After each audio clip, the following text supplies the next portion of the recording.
Degree Net Podcast. Third Degree, the Third Degree Net Podcast. The Third Degree Net Podcast. Well, hello there, FC Dallas Curious fans. Welcome to another episode, 276. This one is numbered of Third Degree, the podcast. The crew is here, starting off with Dan Crooke. Howdy, Dan. Howdy do. Howdy do indeed. And your hero, my hero, everybody's hero, editor, founder of thirddegree.net, and the original soccer influencer himself, Buzz Carrick. Come in, Buzz. Hey, Peter, how are you guys doing out there on this wonderful Wednesday? It's hot. Hot. You know, hot. Not as hot as it was. No. Hopefully the summer thing is winding down. Although, you know what? To be fair, this has been a pretty mild summer here in Texas. Or maybe a better way of saying it's been a normal summer. Yeah. Feels about normal to me. Of course, I left for a month, so... You know what was really upsetting for me? I went to New York at the weekend and it was horrible and humid, but then it rained. It absolutely pissed down and it was glorious. It was, you could walk for miles and miles and not break a sweat. And then I get back to Dallas and I'd parked my car on the top level of the Terminal E parking garage at DFW. No. And I think the sunshade may have melted a little bit. Yipes. Yeah, your car had turned into an oven. Yeah, it got below 111 by the time I got home. It was great.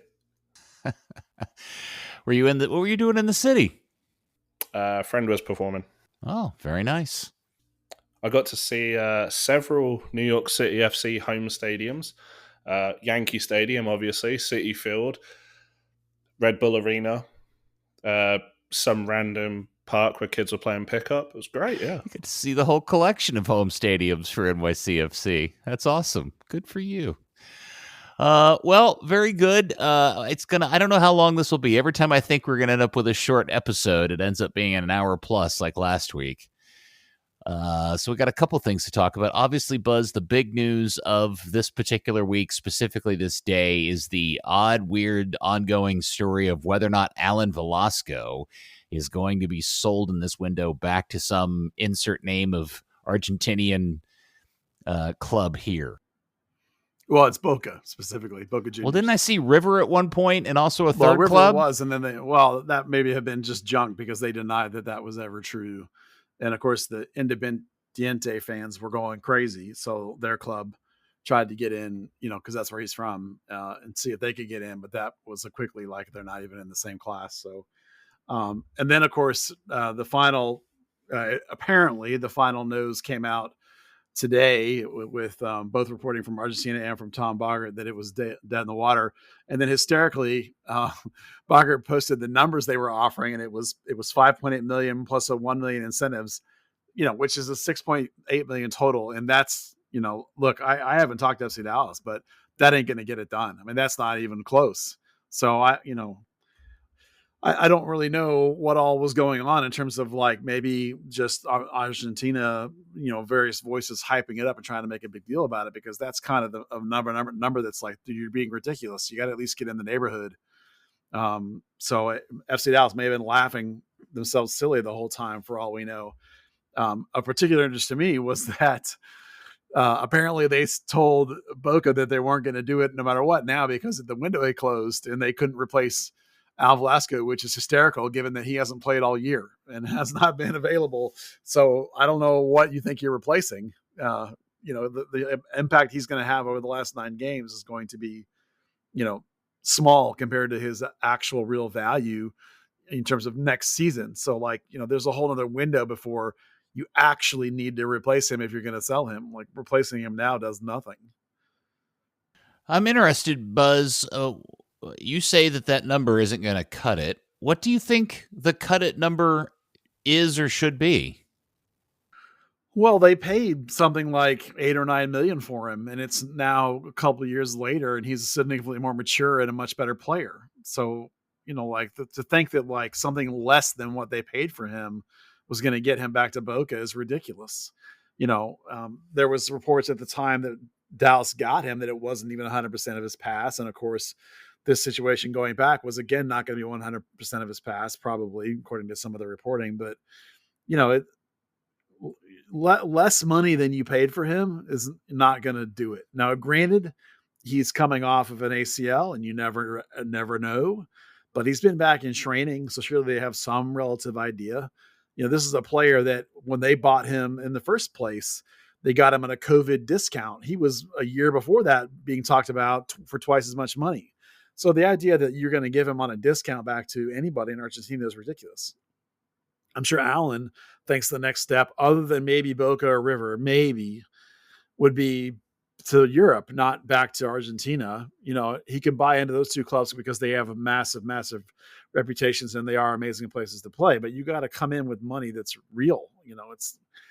It doesn't, when you're talking about a guy that's just now broken into some of the Argentine youth teams and had some camps got invited in early to train with the first team. This is a guy that obviously a lot of people think of really highly.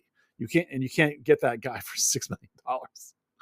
This is not possible. Dan, you have an opinion on this?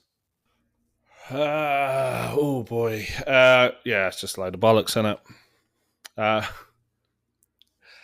It's funny. It's always the South American rumors, right, where 1 in 20 has some substance to it. I'm sure there was a conversation. I'm sure FC Dallas did say, here's 700 reasons why we're not going to do it, and one of them is no time to get someone in.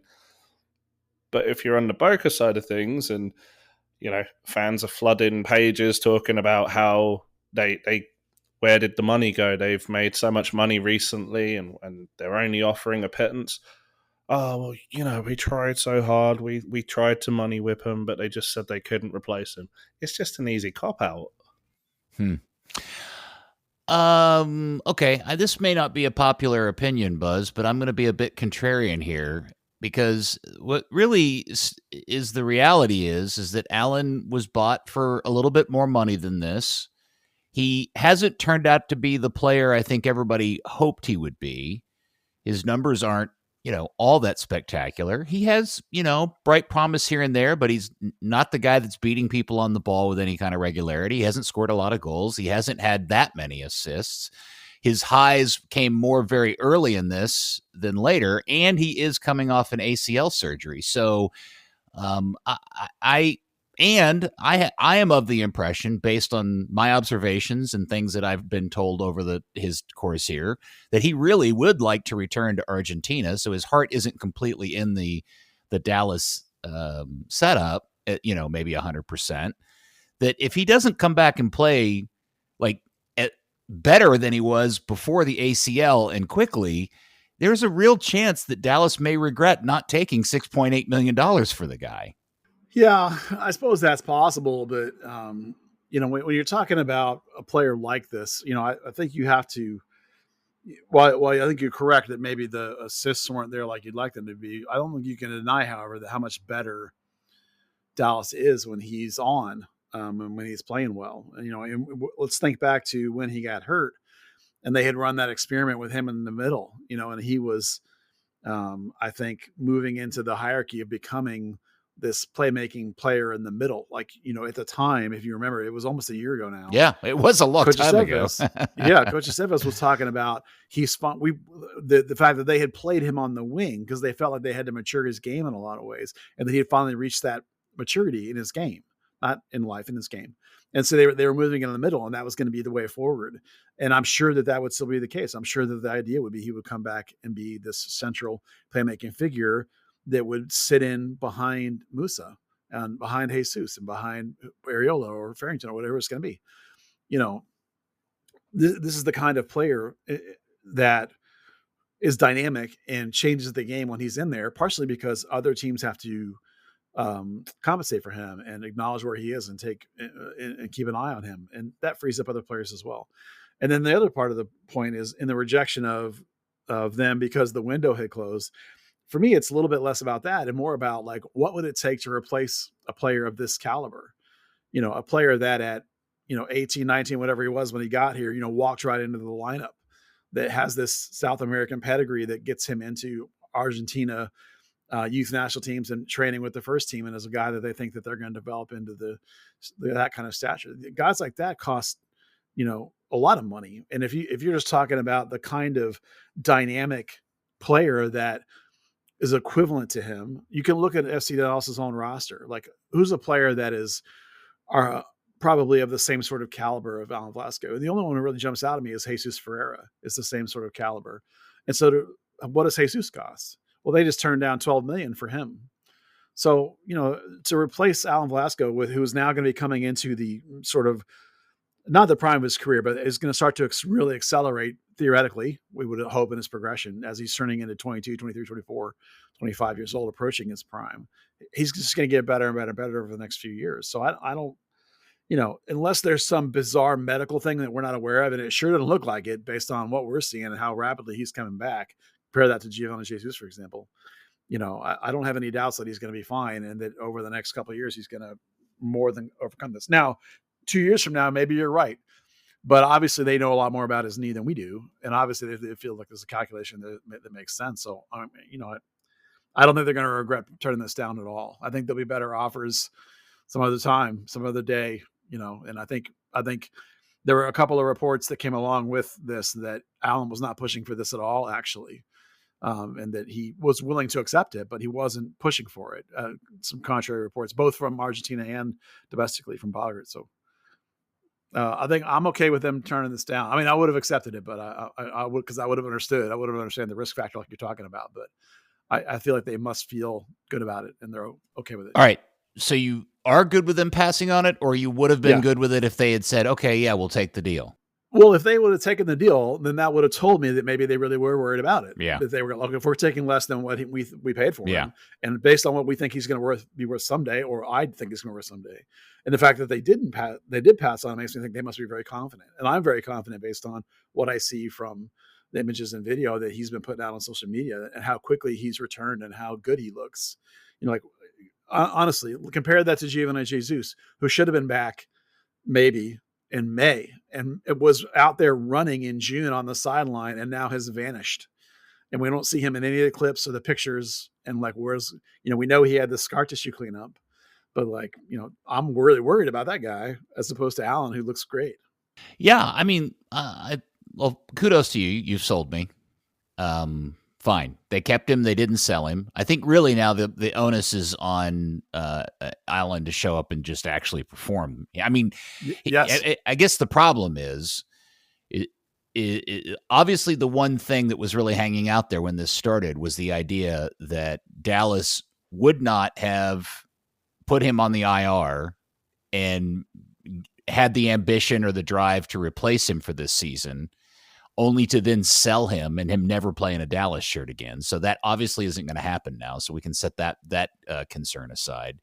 Well, remember, and we raised that concern when he got hurt in the first place. Yes, of course. Yeah. I mean, I thought that was obvious. And so now the reality is with 9 games left in the season, is there going to be a lot of patience for him to, I mean, I guess everybody probably should, in fairness to Alan, but the reality is people are going to be expecting a lot out of the kid the second he shows back up on the field. Well, the thing about being a player of his stature is that the pressure comes with that. And I think being a guy that played in the league he played in, he's probably used to that already. And you don't have a desire to play for Boca or River if you're not capable of handling that pressure. So I think you're absolutely right. People will have high expectations. I hope that the team is smart enough and the coach is smart enough to realize that you don't rush him in 1,000 miles an hour. You be very patient with bringing him back. It's one thing to say he's cleared. It's another thing to say start and play 90. Those are two totally different things.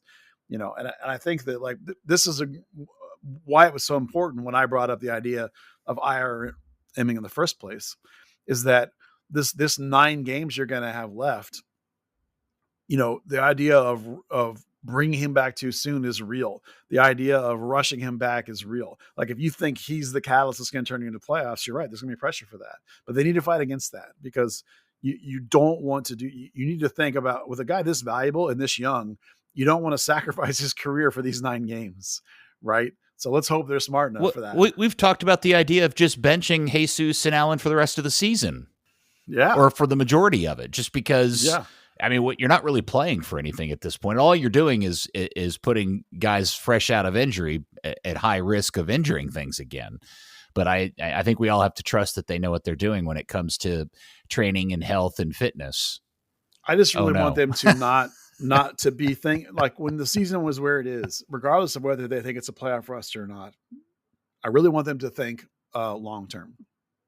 Right. I know Peter Luxane is fighting for the playoffs, and we've talked about how Show and Ruan, we think, are moves to help him fight for that playoffs and give him a fighting chance. But in terms of Jesus and Alan, let's not, as a collective unit, let's not make some decisions that are going to make things worse for us in the long term, because those contracts are not going to go away. Even if those guys are hurt, even way past this season, you're still going to have all that money, because you can only put one guy on season IR, not two. So hopefully they're being smart, and hopefully their staff is doing a good job. Some of the things this season make us nervous. So at this point, we just have to cross our fingers and hope that these people that are being paid a lot of money to evaluate this know what they're doing. At some point, what can we do other than express concern and hope that it comes through fine? But Show and Ron are patches. They're just filling holes for the rest of the season. They're not, roster changing or roster improving entities. No, They're just like, we need a body, and the other bodies we have available to us in the second team are all teenagers. So I actually think those moves actually make me feel good about that they're not going to risk too much just to make the playoffs this season, right? Because both those guys are guys whose contracts are ending, or you can get out of it because one of them is a short-term loan, right? So like those are both rental players, and they're not sacrifices of future possibility for current possibility. So like that mentality makes me think that, okay, they do see this. They do understand that it's not that they don't need to sacrifice the future for now. So, if they had not done that, and they had only done big, long-term extended moves with long contracts, that would make me a lot more nervous actually than I actually feel better that they're doing these short-term Band-Aids, Well, unlike last season, this is where the downside, the negative side of Leagues Cup really feels like it's having an effect on this team, because it feels like this extended period of time they have not been playing. And I'm even kind of throwing the 2 Leagues Cup games in there, because those felt like friendlies or exhibition matches more than anything else, because of the way they kind of sat and saved players instead of playing. The Juarez one did, yeah. Well, they didn't play Alaramendi in either one of them, So that's fair. And he's the real difference maker so far in the roster. Is that it feels like it literally has been an entire offseason since we've seen them play a league game. I mean, I know it's only been like 6 weeks or something stupid like that, but it feels like a lot. The game was July 20th, so it's been a month. A month. Well, it feels longer than that, doesn't it? Yeah, it does. Well, when you don't do anything for a couple of weeks, and it's been many weeks. It's been since the Juarez game, since they've actually had like public comments or press conferences or quotes or like, don't get me started on they've that. been in radio silence since the 31st, which is like three almost 4 weeks back. So it definitely feels really quiet for sure. It almost feels like a mini spring off season sort of for like a stretch run or something. It's weird. Yeah. I don't get the radio silence, and I guess it shouldn't surprise anybody that Andre or Dan or anybody from the club haven't come out and talked about the window, or I mean, even Peter hasn't even made any kind of public statements about the window. So I don't get it, but whatever. It's their business, not mine. I was thinking about this, assuming that within, let's just all have best case scenario and everybody's healthy and raring to go for that first game in DC here in a short period of time. Jesus is healthy. Alan's ready to go. Alaramendi's ready to go. The 2 new additions in Ruan and Show are ready to go. Right. What does this starting 11 look like to you, Buzz? And what formation tactical change do you think Luxane puts out there? Well, I think that before we do a prediction, I'm not asking. I'm just asking kind of generalities. You don't have to actually predict your 11. Okay. I was saying before I do all that, I think I went back to the beginning of Luxane's stretch when I looked into like who he said his mentors were and what they played like. And then I looked at like what he did in the first sort of early bits of training, and then through the few games. And Dan has talked a bunch about how there hasn't been a real chance for him to really work with his team. That's another thing this break has actually given him, is a chance to really work with his team. And so because of that, because he didn't have a lot of time to work with them, he kind of was sticking with the same formations and tactics that a lot of ways that Nico Stevas was using. We still saw the back three occasionally. We saw this flex formation, this in and out of a back four to a back three. And so I think that's the key for him. I think based on who he talked about, I think it's a base back four system, a 4-3-3 that we've talked about. Could be a single pivot, but because of Armini and just because in general, looking up the history of the guys that he worked under, I think it's more likely to be a double pivot. But I think it'll also include this flex shape, because he was very, I think we saw that in almost every single game, one way or the other. The most common version of it was like when Paul was at right back and he would flex out of right back into like up into the midfielder as a wing position.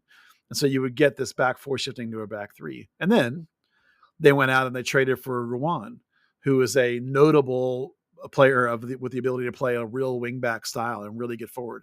And he crosses into the box a lot, something like Sam was adamant about against the Juarez game, that they stunk at that. And then they went out and traded for that guy right away. So I think that guy plays into this idea that like he is a right back will give you that ability to do this flex formation that he loves so much. And so Farfan will be kind of a little more of a stay at home, and, or Junca, if it's Junca, but probably more likely Farfan.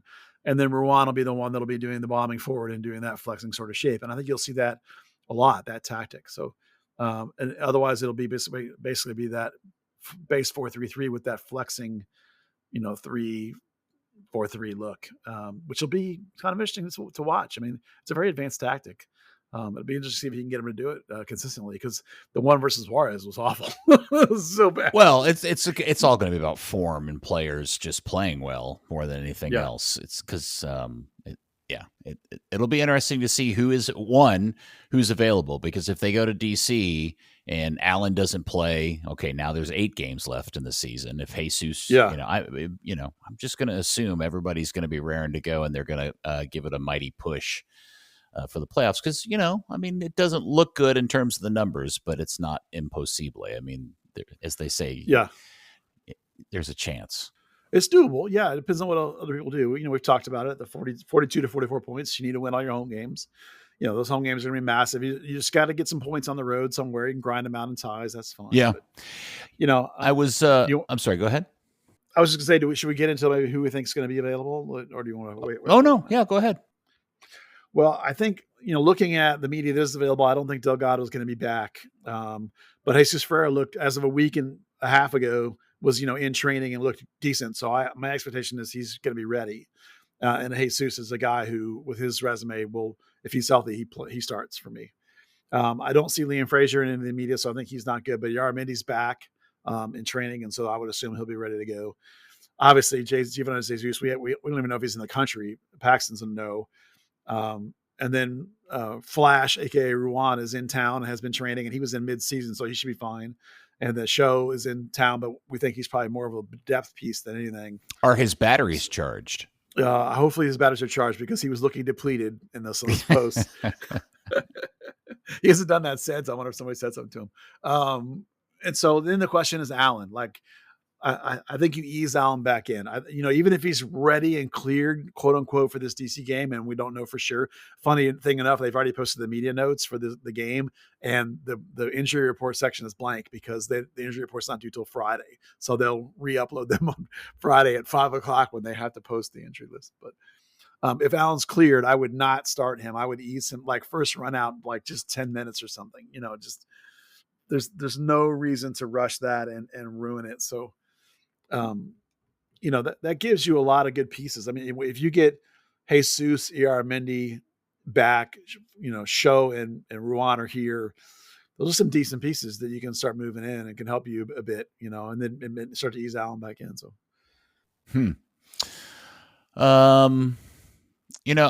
earlier today, somebody, or I guess it was yesterday, somebody posted video of Chris Albright, who is the technical director, sporting director, whatever it is at Cincy, holding a press conference talking about some of the fan outrage that they didn't get deals done for big name players. And he had I thought it was a really, really good kind of like, hey, look, the fans have a right to complain, and we tried, and we have big ambitions. There were tens of millions of dollars on the table from the owners. We just couldn't get these deals over the line. And I thought it was great that he did that. And I know that I said some things last week about, Dan Hunt coming out or Zanata saying anything. I guess maybe I should put it this way. Should we expect Dan Hunt or Andre Zanata to do something similar? Do they owe that to us as fans, or not to us, but to the fans of the club, to come out and comment about why things are the way they are or how they got here? I don't think that they owe it to anybody, but I think it would have been a good idea. I can't. The general fan base is obviously, we're dialed into the hardcore fan base, but not the general fan base. But I would imagine the general fan base probably, saw all the Alan talk, or has heard, everyone's of course got a take on like what they think the team needs. Everybody does. And you go into a window and you think to yourself, even if you're a casual fan, you probably noticed that they traded for a right back when they already have like 5 right backs, and they traded for a midfielder from a league you never really heard of. They're both short-term deals. I think it would have been smart to come out and say things like, hey, we have, we tried to make some short-term moves to help this coach get this roster we think's a playoff roster into the playoffs. We also didn't want to handcuff ourselves long-term. Say all these things and let the fans know that you do have a plan, and you weren't just winging it, and that Rouen wasn't just a last-second grasp at a straw when you didn't get the long-term center back you thought you were getting, or even now that we've reported that they had a center back and that the guy failed a medical, that maybe they could have talked about how close they got on that, and then why they didn't have another option to go. And maybe they could, if they have another one next window, they could reassure us that that's coming, and by us, I mean the fan base, So Dan's probably a lot more used to this kind of transfer window talk than I am. But, I just think that like I said, when the show started, it's like, I feel like there's a media blackout around FC Dallas right now related to the team. That's really feels weird. Like the social media stuff has been like, there was a thing on Ibiaga with his wardrobe, which was a nice feature. There was a thing on Tarek Scott and his climb up the ranks. That was a nice feature. Those were nice things, but there was no soccer talk for like 3 weeks now. Oh yes, it's all it's a self-inflicted media blackout for sure. And I just feel like it would have been nice to hear from somebody involved in the process about the process, like what worked or what didn't, and what they think is next. And, and oh no, we think this roster, or, double down. We think this roster is fantastic. It has all the pieces it needs. Let us hear that, reassure us that you did indeed have a plan. And I know Dan is itching to say something. Go, Dan. Yeah. I think firstly, it's just the nature of the two clubs. FC Cincinnati is very big on being publicized, about having people talk about them, having people cover them. FC Dallas is, we want to just do our business, get on by with as fewer people knowing as possible. For whatever reason, that's their approach. That's what works for them. There hasn't really, I can't say I've seen many opportunities to engage the club. They had a weekend training session, which is one of the rare times I can get up there during the break. And I was basically told that all weekend training sessions will be closed off to media. I mean, why would you kind of open things up to, the majority of people that actually cover the team? And then, in pre-season, Dan Hunt stood in the Cotton Bowl behind the press bit and talked about how the defense was fantastic and they just needed to score some goals and that they had players that were coming in, and everybody laughed because the defense got dismantled. And, the whole goal scoring thing kind of sputtered along. Musa's adapted well, but getting chances to him hasn't been the greatest process. The notable one a couple of years ago where he's talking to Gina on the sidelines and said, we're going to bring in reinforcements, and these are meaningful reinforcements. and they signed absolutely nobody. Sometimes they just do themselves more harm by talking. And I think it's maybe not the general fan base, but if you talk about the general online fan base away from like the sickos in our Discord, who we all love and adore, their entire narrative is ownership sucks. They need to sell the team. They can't do anything right. So why would you give them ammo in a way?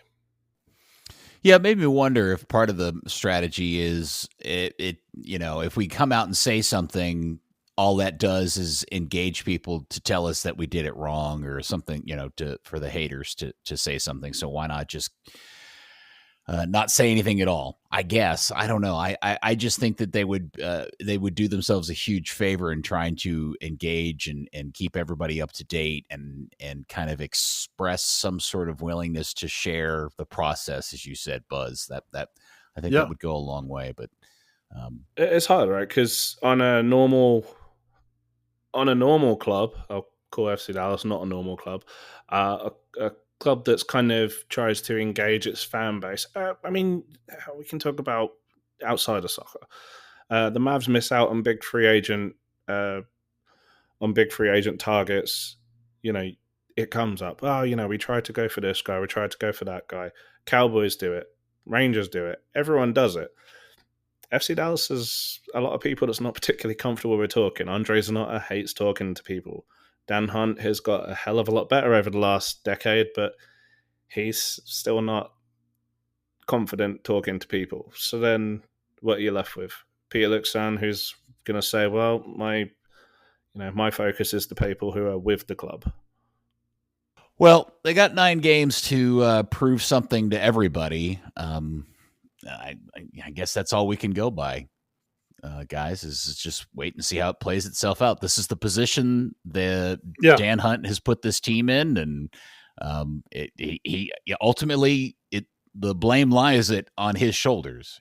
Do I have that right? Do you guys think is this really ultimately the buck stops with Dan Hunt? Well, I will tell you that, and I think I've mentioned this before. I think it was when Lucci was still here.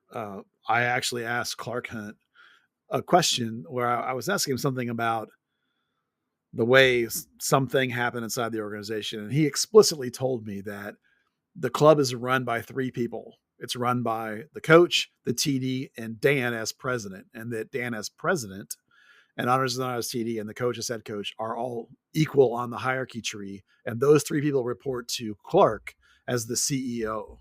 Now, of course, Dan Hunt and Clark are also the owners of the team. But in terms of the org structure, that's what at the last press conference, remember, Zanotta made that remark to me about everything's decided by a committee when I was talking about like how much input would the coach have. That's what he's talking about. He's talking about the 3 heads of the committee are Dan, Zanotta, and Luke Sain in particular case as equals. So at the end of the day, I don't know whether the buck starts with Dan or starts with Clark.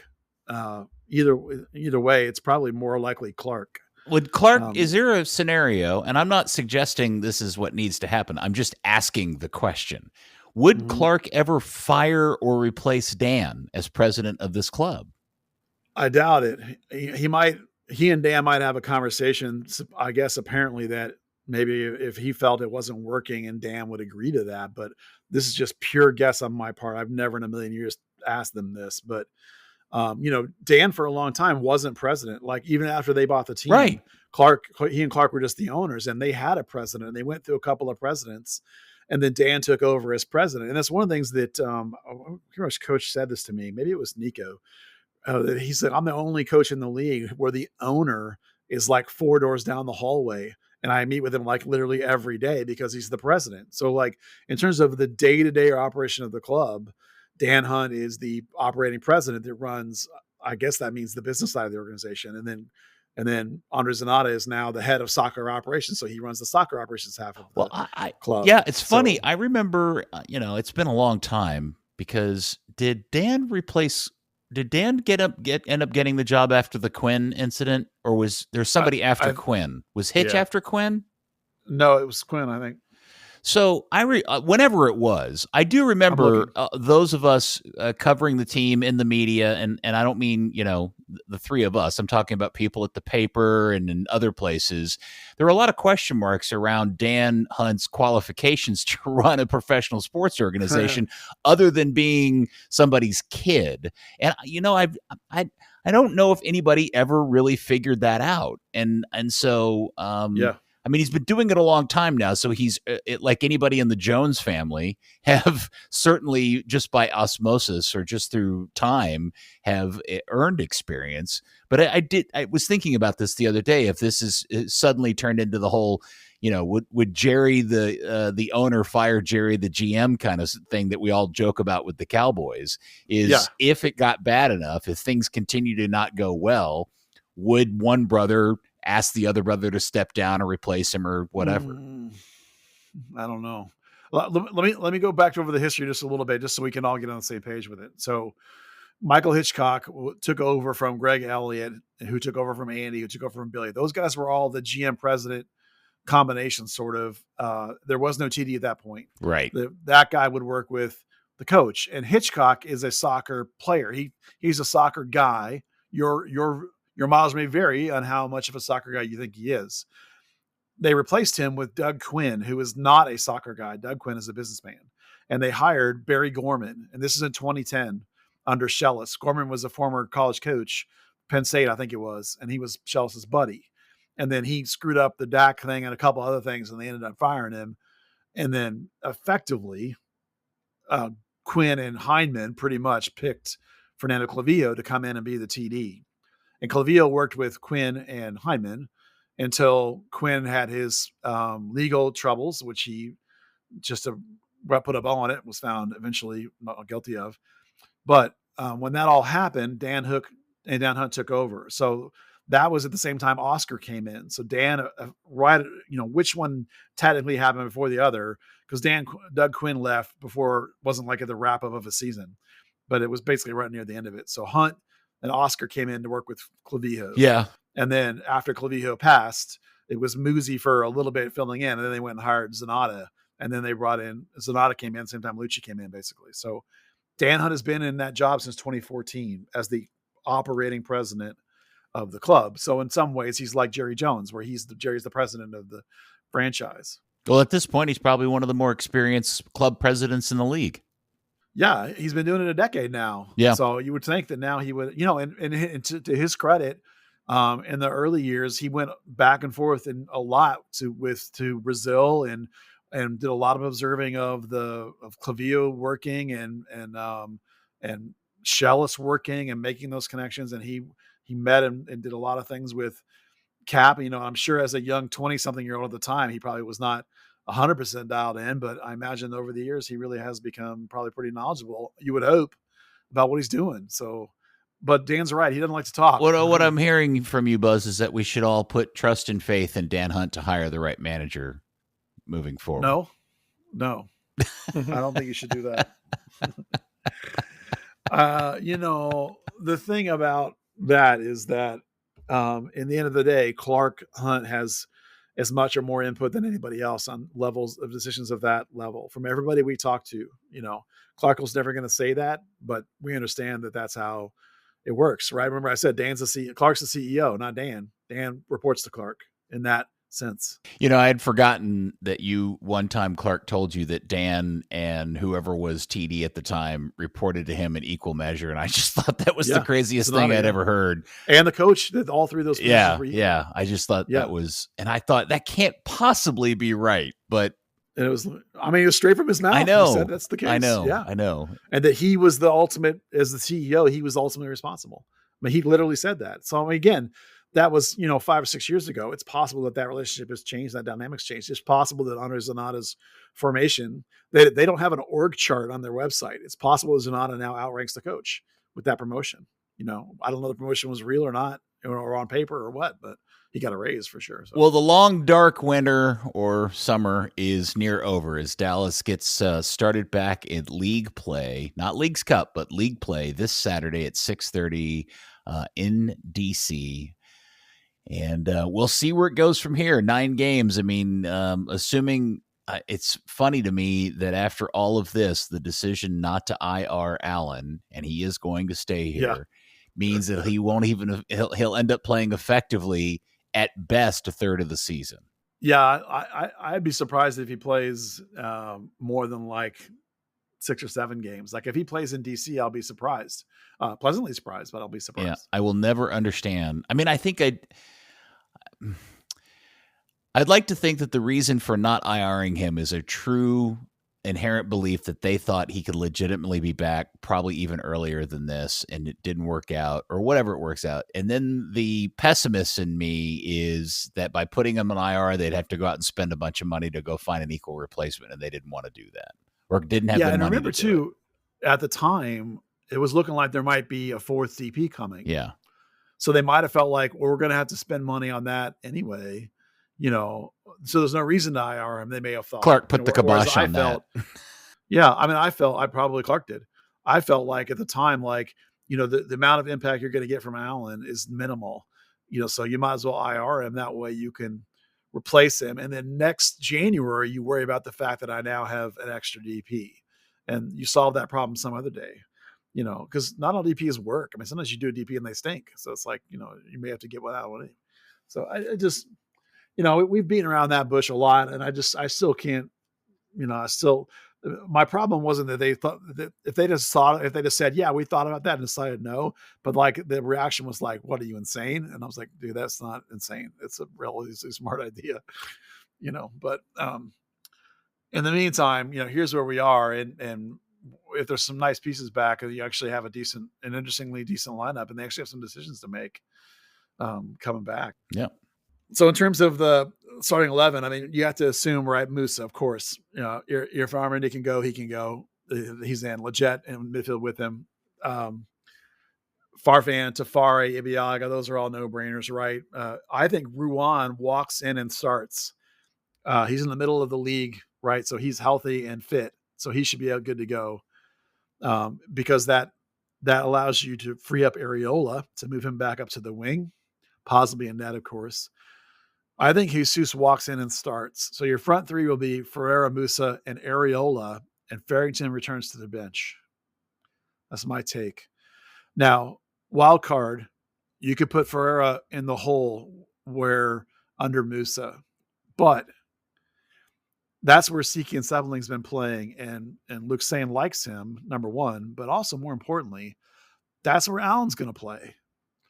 So if you're going to go forward with the idea that Allen's going to come in and play over these last 9 games, I think you leave Jesus on the wing over people like Logan Farrington, for example, or over Kamungo.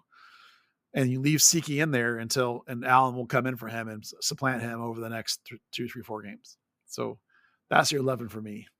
Like that's the X factor, is that Siki holding that spot for Allen. Okay, so enough of that. Let's move on to the other thing. Since we last talked, we finally had our very first official Super League match for Dallas Trinity, who went down to Tampa Bay and got a 1-1 draw.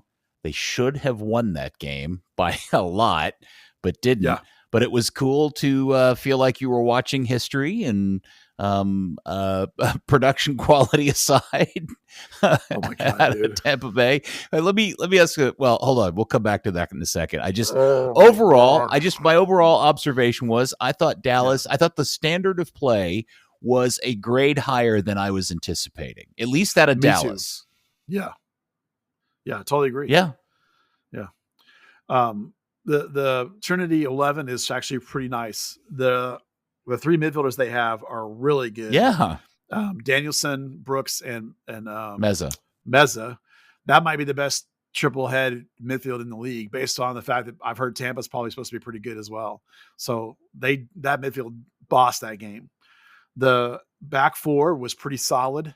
They definitely was the second best group of the set. The both outside backs like to get forward, play into the box. Could have been a little better. The keeper didn't get enough work for me to be able to tell you anything about her. I couldn't tell you she's any good. The front line, she took out her own center back pretty nicely. Yeah, she did. Hey, credit. She came out hard. The front line, maybe could have used some finishing class. They did not finish very well. But, if you start with a really good defense in midfield, then maybe you give yourself a chance, when the European seasons are winding down or whatever, or the NWSL season's winding down, maybe you can go spend a little money and upgrade on your strikers. Or you could assume that like team offense maybe takes a little bit longer, and maybe your strikers are going to come good because they outshot them 14-6 or something like that, or 15 to, I don't remember what, something like that. And you're right, at halftime, it should have been 4-5-0. And then Tampa Justin was better than the second half, but that's an amazing road performance. And Dallas Trinity looks really good. I'm surprised how good they look. In fact. Dan, we got to see at least the away kits for the first time. My question to you, is that gold or is that kind of an off-white cream color? It's both. It's what they would consider to be. Dan, it cannot be gold. Both. It has to be one or the other. It can't be both, sir. It absolutely can. Creamy gold? Yeah, look at the Barcelona had a kit. Jesus, when was it? 2003, 2004. Exact same color. It was considered gold. Okay. Peter. What? As a man married to a Purdue graduate, it's called old gold. And it's the Purdue gold. All right. Well, when I first turned it on, it looked more like a Roma off-white or cream color, like in the scarf they brought us when they came on the show. Yeah. Not gold. Now, what it turned out to be gold. is that the production quality was so poor and the cameras were so unbalanced and out of calibration. They were all different. I couldn't tell what farting color they were.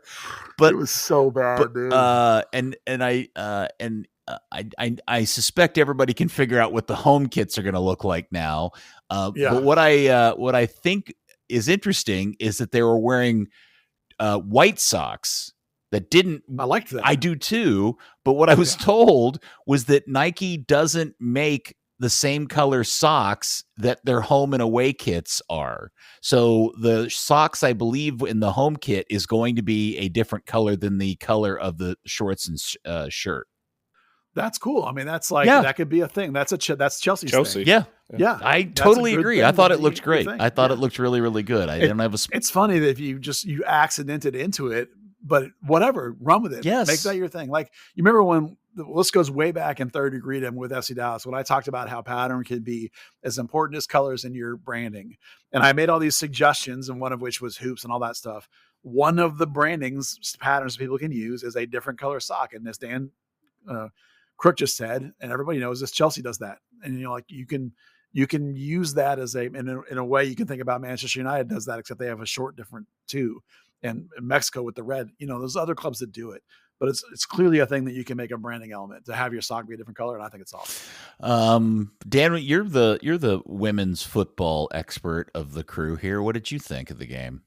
Enjoyed it. Really, really aggressive high line from Dallas, especially with Amber Brooks playing at 6, able to kind of She's support. A bull in a china shop. Oh, how good is she? Yeah, wow.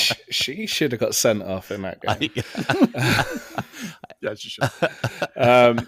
No, I think solid. As Buzz mentioned, getting the fullbacks forward. Again, with Brooks there, Weinbrenner as a stay-home centre-back. Davison able to play that kind of, I mean, you would kind of say it as Sebastian Ibeaga for FC Dallas, the guy that's able to push up a little bit higher and get a little more involved in the play. I thought the forward play was decent enough. Chioma Ubagago is simply too good for that league. She is. Enzi Broussard looked absolutely solid as a kind of a wide pairing. Real shame that she kind of got curtailed with cramp at the end of the game. I can't think who was playing up front now, but kind of did a nice job of kind of dipping out wide and letting the wide two get in. And yeah, Sam Mazur was phenomenal. I know a lot of Seattle Reign fans are upset about that loan, felt that she was too good a depth option for the Reign in midfield after they lost a couple of players. And yeah, they really should be upset. She definitely faded later in the game as Tampa kind of grew into, understanding to kind of mark her out, push her wide. But wow, what a performance from her. Yeah, it was a lot of girls ladies, women that have not been playing 90 minutes. you can tell like there was a lot of cramping, a lot of tired legs at the end of that game. And Dan, I think the front line, as you say, moved well. They just forgot their shooting boots in Dallas. That's all. I gotta say, you gotta give the keeper credit. She stood on her fucking head. Yeah, she was pretty good. They had a couple. Yeah, my frustration was that they would dribble, they would get themselves in a position to shoot, and then they wouldn't shoot. It's not the shots they did take; it was the shots they didn't take that I was frustrated by more than anything else. But and of course, by not finishing a second one, they left themselves up to that, classic soccer deal where just the other team finally just gets a chance, and that was that corner in the header. Which, by the way, I have to make this commentary about the game analyst. Did you guys hear her say in the replay of the Tampa goal that the center back used, quote, the texture of the ball to nestle it near the to the near post? I have never, ever heard a goal in this sport described in that manner. That was the craziest thing I've ever heard. She was very over the top. It was first aid jitters, I suppose. Well, I think watching that show and then seeing some clips from other games, I'm pretty sure that the games are being produced by the local team because the quality was quite varied from that game to other games. And I'm pretty sure that commentary crew is basically the home crew because all the promos were, Tampa Bay Sun corners are brought to you by Citibank or whatever it was, so we were watching a home broadcast.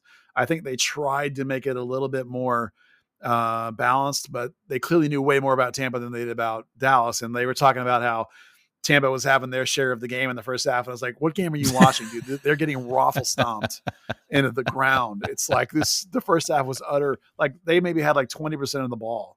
It was a dominant road performance in the first half.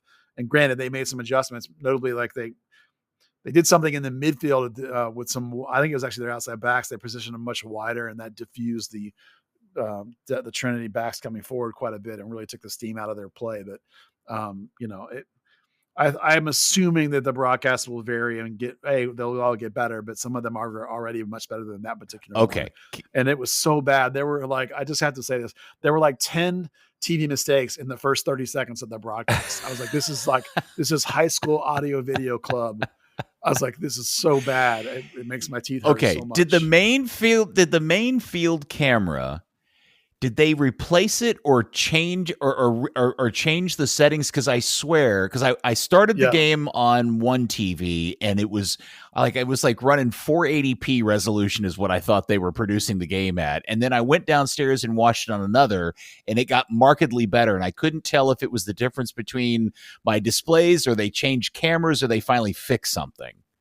Yeah, well, it could have been any one of those things. They definitely lost that camera, and considering that they lost the audio at the same time, that implies to me that they had to either take down something that was the bridge from that camera, including the booth audio together, or it failed on them and they had to make some adjustments or whatever. It certainly looked like from sitting on my sofa that they added a lens to that camera or something at halftime because it did look better. Definitely changed the framing of it, but it wasn't just that. It was it looked more capable of getting a tighter shot. And a lot of that is just framing. So then maybe they moved something or maybe they swapped, without having been there, I really couldn't tell you because it's 5 different things that could have happened, but it definitely changed significantly at halftime for sure. I did enjoy the Dallas Trinity goal having no crowd sound whatsoever and an awkward silence as the play-by-play guy kind of just laid out for the crowd noise. Yeah, that goal came in the part of the game where they had lost that high camera and they had lost sound. So that's why there was no game angle. Yeah, they were showing the entire game was being shown from a series of cameras in by the corner flags. Yeah, and the only look of the first ever goal in club history is from 3. You have to cut 3 low cameras to make and get half of the person in the frame as they score. It's awful. It's so bad. With the broadcasts, when you mentioned the home promos, that's the same thing they used to do with USL League One. It would be a central commentary team off site, but then whoever the home team was, they played all their promos. Yeah, they've got MLS went through versions of that where they some teams wouldn't do a road feed; they would just take the home feed, and you would get that. Sometimes they tried for a bit doing a shared game where pre-Apple now MLS did, where like you would have your home team commentators, but then they would split the promos, and so you would get both promos and both sets of sponsors on one broadcast. There's lots of different ways you can cut it up and splice it.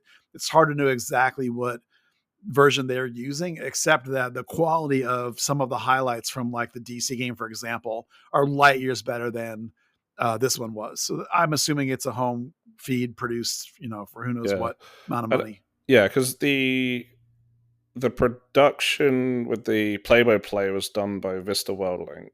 And then, because it was Josh Easton who works for USL primarily. Yeah, that's the USL Vista thing. It would not surprise me if this is all still that same deal. And you still get like you get an MLS now on Apple TV, where a lot of times it's technically a neutral broadcast, but when you're doing the LAFC games, for example, you're getting Max Bretos, who did their games for a couple of years, so they know way more about the home team than the road team, so that's what it is. Well, I'm sure access as well, because they're, if it is that one in Florida, they're just outside of Miami, right? So they're only a couple hours down the road compared to Dallas, who doesn't have a coach and everything else. Right. This is the nerdiest soccer podcast ever. I know. About Amber Brooks. If you didn't love her because of her style of play, I mean, she is within one game already starting to establish herself as Trinity's version of Leonel Alvarez. Did you see her quote in D Magazine a week ago? I did, but go ahead. So this is going to make all of you love her even more, because remember, she played for the Dash. And they asked her about that, now you're in Dallas and in Houston, blah, blah, blah. And her answer was the following. And this is awesome. No disrespect to the club and the fans, but I did not love Houston. We had to play a game in Dallas after Hurricane Harvey in 2017. I was thinking, like, honestly, the club would be better off moving to Dallas. There were way more fans. There's more of a soccer culture here. In all my time there, I think maybe the most we ever got was 8,000 or 9,000 fans. And our one game in Dallas, we got 12 or 13 on short notice. Wow. Instant hero, Amber Brooks. Yeah, she's awesome. Yeah. And she'll crack you. Yeah. I said in my three things that I did. I wish Dallas had, in relative terms, a 6 as good as that, because she was dominant. Yeah, it was pretty great. Person of the match. I couldn't decide whether I was allowed to say man of the match or not. Player of the game. Player of the game. Oh, thank you, Dan. Player of the game. There you go. I should ask you ahead of time. All right. Well, very good. Well, congratulations. So their game against Barcelona is Sunday? I think it's next week. Friday the 30th. Oh, Friday the 30th. Okay. They actually have 2 weeks off from league play. Okay.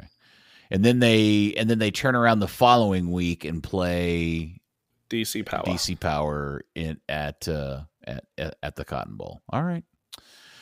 Well, I wonder. I have no idea. They made their radio rounds the other day. They were on the ticket, and then I think they made a trip over to the Fan and made some appearances, and promoted the Barcelona game. I'm interested to know how many people are going to show up for that game. Yeah, me too. Friday night, I don't know. Interesting stuff. Well, it's fun. It's kind of fun to see the birth of something new like that. Oh, that was the other thing. The little stadium there that they were playing in Tampa. Buzz, you brought this up. That's a high school soccer stadium? Yes, it was a high school soccer stadium that at the time before they got involved held about 1,500 people. And they put a little money in and expanded it to where it holds about, I think it's approximately 5,000 people right there on the river downtown. So it's a great location, great little stadium. Dude. I mean, I was lamenting that like that's what North Texas needs is a little, maybe more like 10K, but somewhere between that 5 to 10K. That's what Dallas Trinity needs.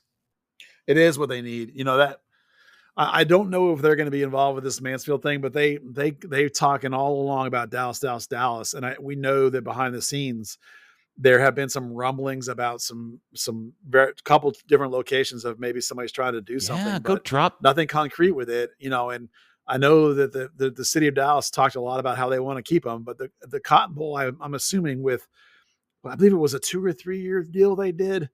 maybe that's a window to try and get something done because to be frank, I feel like the Cotton Bowl is going to be ridiculous, like way more. Cause like it would look ridiculous when the Bremer putting 17,000 in there. And if you're going to only going to put 5,000 in there, it's going to look even more ridiculous. So, in the long-term viability, unless just this thing goes crazy, like I would not expect in Dallas, they're going to need to have something more viable. If you could take what they have in Tampa and I don't know, and just be generous and turn it into 8,000 seats that they pack out and put that over there somewhere in Oak Cliff, or near the Trinity, or the Hobby Park rumor that we've heard off and on, somewhere inside the loop proper, man, that would be killer. That would be really great. And then you could do a whole campaign about how your Dallas' soccer team. Yeah, of course. Play that up and be like, be good. Man, if you could find just enough space down there, somewhere on South Side down there, just south of downtown. There's lots of places to fit in a stadium that size. Yeah. Because that ain't that big, that kind of erector stadium. No, that would be really, really cool. Well, congratulations to the Neal family for getting that thing launched. I think the league's working really hard to try to turn it in. Did any of you watch any of the other games or see highlights of any other of the games and know how this game paired? I looked at a couple highlights just to look at the quality of the broadcast. I didn't look at them to look at them. So. But, the general discussion was that Dallas and Tampa are supposed to be, that people think, two of the better teams. So I think that game may end up being one of the more quality games. I know the score doesn't show up, but man, Dallas was significantly better than Tampa. Yeah. And as you said right when you came in, Peter, the game was much better than I was expecting. The quality was. Oh, yeah. I was really pleased by that, actually. It's funny, and I don't mean this. I mean this in all the right ways, but it's funny to me how you watch the NWSL or the big league over in England, and then Wrexham spends a lot of time focusing on their women's team, and I think that the television show paints that as some sort of level that it's just not, and like, you know what I mean? And so that women's team is horrible. Well, that league is just not very good. Even after they won their league and they got promoted to the top level in Wales, I don't even think that's anywhere close to what we saw. Dan, you may have better in an 8-team semi-pro league. Yeah. And so I didn't know what to expect with this because obviously it's been in a big rush to put this team together and the league together and everything. But I thought the overall quality of play was better than I expected, a full letter grade better than I thought it was going to be. Yeah. And that's promising. Yeah. And I think I actually think that you're already seeing the NWSL react. I don't know if you guys saw that news break today about. Yeah, I thought that's crazy. Them doing away with the draft. Yeah. And I'm hearing some other big things are coming in terms of like even in the next few days that we're going to hear some crazy stuff with NWSL changing rules, reacting to this league because this league is run differently than their league. There's no draft. The USL Super League has open, free agency, complete like autonomy. Player control, where you can sign wherever you want. That's more worldwide. Like no control of movement. That kind. Well, of it's on the calendar. The FIFA calendar. Lines up with the European calendar, which was a smart play, but to differentiate themselves. So come the end of the NWSL season, when there's some free agents out there, this is gonna be real interesting.